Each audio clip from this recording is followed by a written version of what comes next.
माझ्या नंदाचं लय दुखत होतं. मंगळवारी संध्याकाळी 11 वाजता त्यांना ऍडमिट केली. योगेशचे पप्पा माझा लहान भाऊ इथं आले. पाठर इथं असताना पाठर म्हणले कशी काय तब्येत आहे. आम्ही पाठरला आधीच सांगितलं होतं.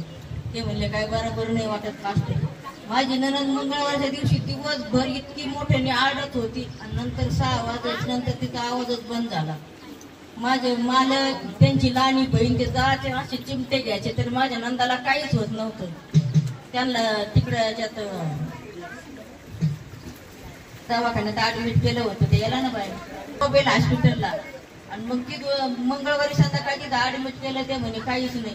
1,20,000 रुपये झाले. त्यांना परत गुरुवारी इकडे आणलं.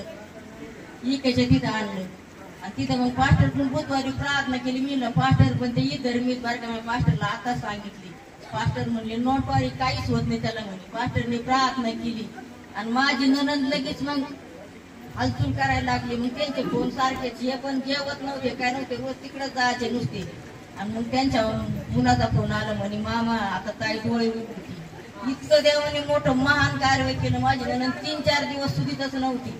आणि आता आज एकदम क्लिअर झाली. विश्वला त्याच्या पवित्र दिवसाच्या दिवशी मी धन्यवाद देते. माझी ननंद म्हणली मला आता घरी घेऊन चाला. पण त्यांना ते सुवास दम लागत होता म्हणून ते थोडं म्हणजे असं त्यांच्या तोंड लागले. म्हणजे त्यांना पहिला दम लागत होता पण डॉक्टरला तेवढा अनुभव नाही. यांना पहिला दम लागत होता. काय ते डॉक्टरला सांगितलेलं नसल्यामुळं त्यांना ठेवून घेतले. त्यामध्ये मला घरी घेऊन चाललं. अक्षरशः त्यांना चिमटा घेतला तरी स्पर्श होत नव्हता. एवढं देवाने महान कार्य केलंय. आणि पास्टरने आधीच भविष्यवाणी केली होती तर पिंपळ गावात मेलेले उठतील. तर खरोखर परमेश्वराने 2 घटना अशा माझ्याच कुटुंबात दिलेल्या आहे. माझी ननंद माझी मुलगी मेलेल्या तुमची भक्त केलेल्या त्यांनी म्हणून त्याला कुठे